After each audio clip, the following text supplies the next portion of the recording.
किस प्रकार की लड़की से शादी नहीं करनी चाहिए। यदि आपने इन 2 प्रकार की लड़की से शादी की तो घर का सर्वनाश निश्चित है। दर्शकों, यह दिव्य कथा तोता और मैना द्वारा बताई गई है। अगर आप यह कथा सुन रहे हैं तो पूरा सुनिए।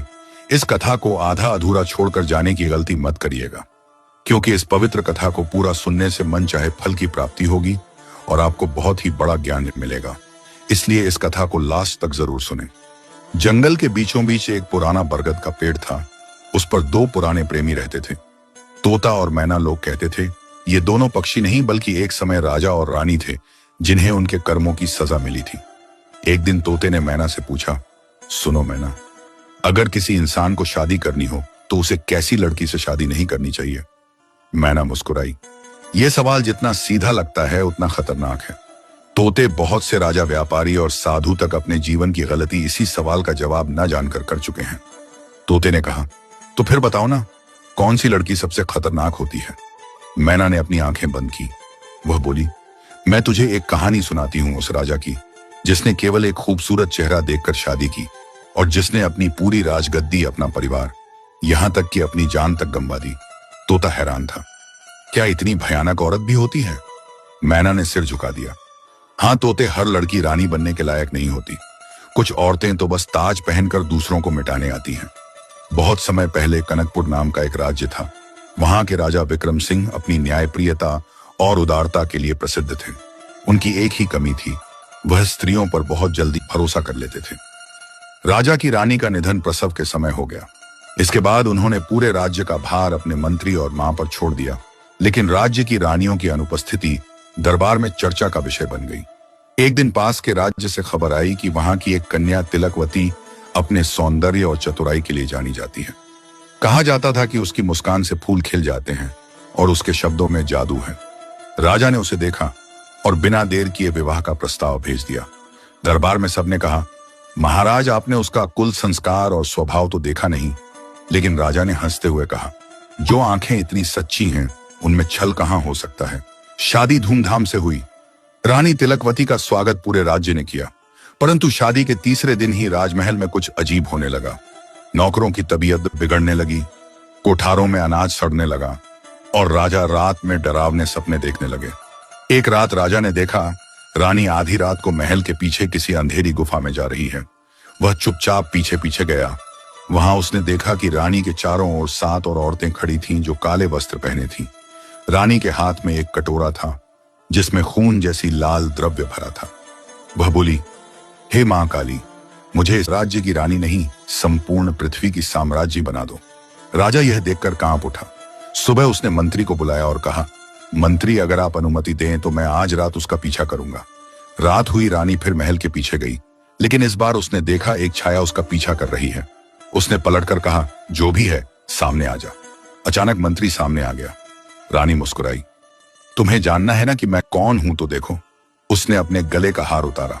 जैसे ही हार जमीन पर गिरा, उसके चारों ओर धुआं फैल गया। वह एक खूबसूरत रानी नहीं बल्कि एक मायावी नागिन बन गई। मंत्री डर गया और भागा, परंतु पीछे से रानी की फुफकार सुनाई दी, जिसने मेरा रहस्य जाना वो जीवित नहीं रहेगा। अगले दिन मंत्री का शव महल के कुएं से मिला। तोता बोला, हे मैना, तो मतलब रानी एक मायावी नागिन थी? मैना बोली, हाँ तोते, लेकिन यह केवल प्रतीक है। असली अर्थ यह है, कुछ लड़कियां रूप में सुंदर पर मन से विषैली होती हैं। तोता ने पूछा, तो किस लड़की से शादी नहीं करनी चाहिए? मैना बोली, जिसका सौंदर्य उसकी समझदारी पर भारी हो, जिसकी जुबान मीठी हो पर कर्म कपटी, जो अपने परिवार को नीचा दिखाकर दूसरों की नकल करे, जो दूसरों की सफलता देखकर ईर्ष्या से जल जाए। फिर उसने कहा, अभी तो कहानी की शुरुआत है। तोते, अब सुनना। राजा विक्रम ने जब उस रानी की सच्चाई जानी तब क्या हुआ? मंत्री की मृत्यु के बाद पूरा दरबार डर गया। राजा ने सभी को शांत रहने का आदेश दिया, परंतु स्वयं की नींद उड़ गई थी। वह सोचता रहा, क्या मेरी रानी सच में कोई मायावी प्राणी है या ये मेरी कल्पना है? राजा ने अपने पुराने गुरु ऋषि चंद्रमौली को बुलवाया। ऋषि आए। उन्होंने राजा की आंखों में देखा और बोले, महाराज, आप जिस स्त्री के साथ रह रहे हैं वह मनुष्य नहीं है, वह मोहजालिनी है। एक ऐसी शक्ति जो पुरुष के विवेक को मोह में बांधकर उसे नष्ट कर देती है। राजा स्तब्ध रह गया। ऋषिवर, मैंने क्या अपराध किया? ऋषि बोले, आपने उस स्त्री को बिना उसके कर्म कुल और स्वभाव जाने स्वीकार किया। यही तुम्हारा पहला पतन था। अगले दिन रानी ने दरबार में सभी को सोने के वस्त्र और हार बांटे। वह हर किसी से इतनी मीठी बातें करती कि सब मंत्रमुग्ध हो जाते। राजा को भी अब उसकी बातें भाने लगी। लेकिन रात को जब वह सोने गए, अचानक उनकी आंखें खुली। उन्होंने देखा कि रानी बिस्तर पर नहीं थी। दरवाजा खुला था और बाहर से धुआं सा उठ रहा था। राजा ने दरवाजे के पीछे झांका। वहां रानी आग के गोल घेरे में बैठी थी और कुछ मंत्र झप रही थी। उसके सामने 7 तेल के दिए जल रहे थे और एक दिए में राजा का नाम लिखा कागज जल रहा था। राजा डर गया, ये क्या है? अचानक रानी की आंखें खुली। वह बोली, राजन, अब आपने देख ही लिया तो सच्चाई भी सुन लीजिए। रानी उठी और उसके माथे पर तीसरी आंख सी रेखा उभर आई। उसकी आवाज बदल गई। मैं मनुष्य नहीं, नागलोक की कन्या तिलकवती हूं। मेरा विवाह कभी भी किसी मनुष्य से नहीं होना चाहिए था, लेकिन तुम्हारे रूप और वैभव ने मेरे भीतर के अभिमान को भड़काया। अब मैं तुम्हारे राज्य की संपत्ति अपने लोक में ले जाऊंगी। राजा ने तलवार उठाई। तुमने धोखा दिया। तिलकवती रानी हंसी। धोखा नहीं, कर्म का बदला है। तुम्हारे पूर्व जन्म में तुमने मुझे छलकर अपमानित किया था। अब मेरा श्राप सुनो। तुम और तुम्हारी आवाई आत्मा अगले 7 जन्मों तक अशांत रहेगी और हर जन्म में तुम्हें ऐसी स्त्री मिलेगी जो रूप में सुंदर लेकिन हृदय से निर्दयी होगी। राजा कुछ बोल पाता, उससे पहले ही बिजली कड़की और रानी गायब हो गई। अगली सुबह सूर्य नहीं होगा। आकाश में अंधेरा छाया था और महल के द्वार पर एक सांप कुंडली मारे पड़ा। राजा ने सैनिकों को आदेश दिया कि उसे हटाएं, लेकिन जैसे ही किसी ने पास जाने की कोशिश की, वह फुफकार कर आग में बदल गया। लोगों ने कहना शुरू किया, राजा पर श्राप है। रानी देवता नहीं, दैत्य थी। कुछ ही दिनों में राज्य में अकाल पड़ा। फसलें सूख गईं, जल स्रोत सूख गए। राजा का चेहरा मुरझा गया और एक दिन उसने राज सिंहासन त्याग कर वन की राह पकड़ ली। राजा विक्रम सिंह कई महीनों तक जंगलों में भटकते रहे। एक दिन उन्हें एक वृद्ध साधु मिला जिसने कहा, राजन, मोह का दंड यही होता है जिसे तुम प्रेम समझे। वह तुम्हारी परीक्षा थी। अब आपको वह स्त्री से मुक्ति तभी मिलेगी जब तुम किसी के भीतर आत्मा की सुंदरता देखोगे। राजा ने कई वर्षों तक भिक्षा मांगकर जीवन बिताया। एक दिन एक झील के पास उन्हें एक घायल तोता दिखा। उसका एक पंख टूटा था। राजा ने उसे उठाया, उसके घाव पर जड़ी बूटी लगाई। तोता बोला, राजन, तुम्हारी करुणा ने मुझे जीवन दिया। मैं वही हूं जिसे तुमने श्राप दिया था। मैं तिलकवती हूं। राजा सन्न रह गया। क्या तुम तिलकवती? तोता बोला, हाँ, लेकिन अब मैं भी अपने कर्मों का दंड भोग रही हूं। हम दोनों को पशु रूप में जन्म लेना पड़ा ताकि अपने भीतर का अंधकार मिटा सकें। फिर आकाश में एक ज्योति प्रकट हुई और एक आवाज आई, विक्रम और तिलकवती, तुम्हारे कर्मों का प्रायश्चित अभी शेष है। अगले जन्म में तुम दोनों पक्षी बनकर इस संसार में आओगे और तब तक इंसानों को सिखाते रहो किस प्रकार की लड़की या लड़का अपने जीवन साथी के रूप में नहीं चुनना चाहिए। तोता बोला, तो इसका मतलब यह है कि एक सुंदर चेहरा जीवन की सच्चाई नहीं छिपा सकता। मैना ने कहा, बिल्कुल नहीं। शादी उस लड़की से करनी चाहिए जो स्वभाव में सरल, हृदय में करुणा और मन में सच्चाई रखती हो, और नहीं करनी चाहिए उस लड़की से जो दिखावे में बड़ी पर रिश्तों में छोटी सोच रखती हो। बरगद के उस पेड़ पर बैठे तोता और मैना अभी इंसानों को देख रहे थे। समय बदल गया था। अब वो राज्य, वो महल नहीं थे। अब चारों ओर मोबाइल गाड़ियां और शहर की चकाचौंध थी। मैना ने गहरी सांस ली। तोते, अब वही कहानी दोबारा शुरू होने वाली है। राजा विक्रम सिंह का तीसरा जन्म हो चुका है। इस बार वह एक गरीब किसान के बेटे के रूप में आया है।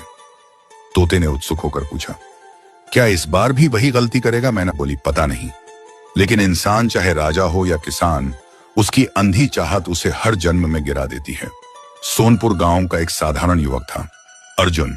गौर रंग, मेहनती शरीर और आंखों में सच्चाई थी। वह खेतों में काम करता, मां की सेवा करता और सपनों में सच्ची जीवन संगिनी की खोज करता। एक दिन गांव में नगर मेले का आयोजन हुआ। वहां उसकी नजर एक लड़की पर पड़ी। लंबे बाल, नीली आंखें और चेहरे पर वो चमक जैसे चांद पर धूप पड़ी हो। उसका नाम था रिया। रिया शहर से गांव आई थी अपनी नानी से मिलने। वह शहर की पढ़ी लिखी, स्मार्ट और आधुनिक सोच वाली लड़की थी। अर्जुन उसे पहली नजर में देखता ही रह गया। अर्जुन ने हिम्मत करके कहा, आपको देखकर लगता है जैसे आसमान धरती पर उतर आया हो। रिया मुस्कुराई, तुम भी कम फिल्मी नहीं हो। अर्जुन शर्मा गया। उस दिन से उसकी दुनिया ही बदल गई। वह खेतों में काम करते वक्त भी रिया के बारे में सोचता। रिया भी उससे बात करने लगी, पर उसके हर शब्द में हल्की ऊंचाई थी। काश तुम थोड़ा मॉडर्न होते, काश तुम भी शहर की तरह सोचते। रिया ने कहा, अगर मुझसे शादी करनी है तो शहर चलो, यहाँ की मिट्टी, ये खेत, यह साधारण जीवन मेरे लिए नहीं। अर्जुन के पिता ने कहा, बेटा, जो लड़की गांव की हवा में सांस नहीं ले सकती, वो तुम्हारे सुख दुख में साथ नहीं निभा पाएगी। पर अर्जुन प्रेम में अंधा था। उसने कहा, प्यार में त्याग होता है। शर्त नहीं। शहर पहुंचकर अर्जुन ने मजदूरी शुरू की। रिया ने नौकरी की और कुछ ही दिनों में उसका घमंड बढ़ गया। वह कहती, अर्जुन, तुम कितने पुराने ख्यालात के हो। लोग अपनी पत्नी को गिफ्ट देते हैं, कार में घुमाते हैं, और तुम मेरे लिए मिट्टी में काम करते हो। अर्जुन कहता, मैं मेहनत से कमाता हूं। झूठ से नहीं। पर रिया हर दिन और दूर होती गई। वह देर रात पार्टियों में जाने लगी और धीरे धीरे अर्जुन को अपने घर से भी पराया महसूस कराने लगी। बरगद पर बैठे तोता ने दुख से कहा, देखा मैना, वही गलती तीसरे जन्म में भी उसने रूप देखकर चुना। मैना ने कहा, हाँ तोते, ये है मनुष्य की सबसे बड़ी भूल, वह चरित्र नहीं चमक को देखता है। एक दिन अर्जुन ने रिया को एक आदमी के साथ देखा जो उसे गिफ्ट दे रहा था। रिया मुस्कुराते हुए बोली, तुम जैसे लोगों में और उनमें फर्क होता। अर्जुन, वो मुझे वह सब दे सकते हैं जो तुम कभी नहीं दे सकते। अर्जुन का दिल टूट गया। वह चुपचाप चला गया। बिना कुछ बोले रात भर उसने सोचा, क्या सच्चा प्यार केवल पैसों का दास है? बरगद के पेड़ से आवाज आई, विक्रम, याद है मेरा श्राप। हर जन्म में तुम रूप देखकर धोखा खाओगे जब तक तुम भीतर की सुंदरता को न पहचानो। अर्जुन का शरीर कांप उठा। अगले दिन अर्जुन खेतों की मिट्टी में गया। उसने मिट्टी उठाकर कहा, यही मेरी सच्चाई है। जो लड़की इस मिट्टी की खुशबू समझेगी वही मेरी रानी होगी। उसी समय उसने एक लड़की को देखा। सफेद साड़ी में साइकिल से बच्चों को स्कूल छोड़ने जा रही थी। वह साधारण पर चेहरे पर अद्भुत शांति थी। उसका नाम था कविता। कविता ने अर्जुन की मदद की, उसकी मां का इलाज कराया और बिना दिखावे के हर काम में साथ दिया। धीरे धीरे अर्जुन ने महसूस किया, सुंदरता वो नहीं जो आंखों को भाए, सुंदरता वो है जो आत्मा को सुकून दे। मैना ने कहा, तोते, अब अर्जुन ने सीख लिया है कि शादी रूप से नहीं, संस्कार, करुणा और चरित्र से करनी चाहिए। तोता बोला, हाँ मैना, और इंसानों को यह समझना चाहिए, जो लड़की अपने माता पिता का आदर नहीं करती, जो छोटे बड़ों की इज्जत नहीं करती, जो दूसरों की निंदा में आनंद पाती है, वो चाहे जितनी सुंदर हो, जीवन में सुख नहीं दे सकती। कभी उस लड़की से शादी न करें जो आपके संघर्ष का मजाक उड़ाए, जो दिखावे और पैसों में सच्चाई से ज्यादा दिलचस्पी रखे, जो माता पिता और बड़ों का अपमान करे, जो रिश्ते को फायदे का सौदा समझे। शादी उसी से करें जो आपके दुख में मुस्कुराना सिखाए, जो आपकी गलतियों को सुधारने में मदद करे, जो माता पिता को अपने समान समझे, जो दूसरों की सफलता देखकर खुश हो सके, और जो भगवान का नाम लेकर आपके साथ कदम बढ़ाए। मैना बोली, तोते, यही तो सच्चा प्रेम है, जहां सुंदरता मिट्टी की खुशबू जैसी होती है। सादी लेकिन स्थायी। तोता मुस्कुराया, और यही कारण है कि हम हर युग में लौटकर यही कहानी सुनाते हैं, क्योंकि इंसान भूल जाता है कि शादी चेहरा देखकर नहीं, चरित्र देखकर करनी चाहिए। कुछ महीने बीते। अर्जुन अब गांव लौट आया था, जहां कविता उसके साथ खेतों में काम करती, बच्चों को पढ़ाती और उसकी मां का ख्याल रखती। जीवन अब सरल था, पर सुकून से भरा हुआ। एक दिन अचानक शहर से एक गाड़ी आकर रुकी। गाड़ी से वही लड़की उतरी, रिया। वह अब पहले जैसी नहीं दिख रही थी। चेहरा फीका, आंखों के नीचे काले घेरे और गहनों की जगह पछतावे का बोझ। अर्जुन स्तब्ध रह गया। रिया, तुम? रिया रो पड़ी। अर्जुन, मैं हार गई। जिस आदमी के लिए मैंने तुम्हें छोड़ा था, उसने मुझे ठुकरा दिया। उसने कहा, तुम प्यार के लायक नहीं, बस इस्तेमाल के। अर्जुन, क्या तुम मुझे माफ कर सकते हो? कविता उस समय बरामदे में खड़ी सब सुन रही थी। उस रात अर्जुन के भीतर एक तूफान मच गया। वह सोचता रहा, क्या मुझे रिया को माफ कर देना चाहिए? आखिर उसने गलती तो की, पर पछता रही है। कविता उसके पास आई और बोली, अर्जुन, तुम्हारा मन दया से भरा है, लेकिन याद रखना, जो व्यक्ति छल को क्षमा करता है, वह खुद के साथ अन्याय करता है। माफी देना अच्छा है, पर उसी सांप को फिर से दूध पिलाना मूर्खता। अर्जुन ने सिर झुका लिया। रात के तीसरे पहर अचानक झोंपड़ी में ठंडी हवा चली। दिए की लौ कांपी और अर्जुन ने देखा कि कमरे के कोने में एक नीली लौ जैसी आकृति खड़ी है। वह वही आवाज थी, गहरी, रहस्यमय और शाप सी लगने वाली। विक्रम, क्या अब तुमने सीखा? अर्जुन कांप उठा। कौन? आवाज बोली, मैं तिलकवती हूं, तुम्हारे कर्मों का दर्पण। हर जन्म में तुमने रूप के मोह में सत्य खोया, लेकिन इस बार तुम्हारे पास एक मौका है अपने भीतर के प्रेम को पहचानने का। अर्जुन ने कहा, मुझे क्या करना होगा? तिलकवती की आत्मा बोली, जिस स्त्री में करुणा है वही तुम्हारे उद्धार का द्वार है। लेकिन ध्यान रहे, यदि तुम फिर से मोह में फंसे तो अगला जन्म तुम्हारा पशु नहीं, भ्रम का शिकार मनुष्य होगा, जहां सत्य असत्य का भेद मिट जाएगा। अगले दिन रिया ने अर्जुन से कहा, अर्जुन, मैं बदल गई हूं, मुझे एक आखिरी मौका दो। वह रोई झुकी और बोली, अगर तुम चाहो तो मैं गांव में रह लूंगी। कविता ने देखा कि रिया के आंसू नकली हैं। जैसे ही अर्जुन ने कहा, ठीक है, सोचूंगा, रिया की आंखों में वही पुरानी घमंड की झलक लौट आई। कविता समझ गई, यह वही मोहजाल है जिसे तोड़ने के लिए तिलकवती ने अर्जुन को चेतावनी दी थी। शाम को अर्जुन ने सबके सामने निर्णय लिया, रिया, तुम्हें माफ करता हूं पर तुम्हारे साथ नहीं रह सकता। रिया चीखी, तुम्हें पछताना पड़ेगा, तुम जैसे लोगों को प्यार की कदर नहीं होती। और वह गाड़ी में बैठकर चली गई। उसी क्षण आसमान में बादल गरजे। कविता ने अर्जुन का हाथ थामा और बोली, अब तुम्हारा श्राप समाप्त हुआ। विक्रम, अर्जुन ने चौंक कर देखा। कविता के माथे पर एक क्षण के लिए हल्की सुनहरी आभा चमकी। अचानक हवा में फूलों की खुशबू भर गई। आवाज आई, विक्रम, अब मेरा श्राप समाप्त हो गया। मैं तिलकवती, जिसने कभी छल किया था, आज अपने कर्मों से मुक्त हो रही हूं। अर्जुन की आंखों में आंसू थे। कविता, क्या तुम? मैं मुस्कुराई, हाँ, मैं वही आत्मा हूं जिसे तिलकवती कहा गया। हर जन्म में मैं तुम्हारे साथ थी और आज जब तुमने रूप नहीं सच्चाई चुनी, हम दोनों का चक्र पूर्ण हुआ। अर्जुन घुटनों पर बैठ गया और उसके आंसुओं में आकाश छिलमिलाने लगा। बरगद के पेड़ पर बैठे तोता और मैना अचानक स्वर्ण ज्योति में बदल गए।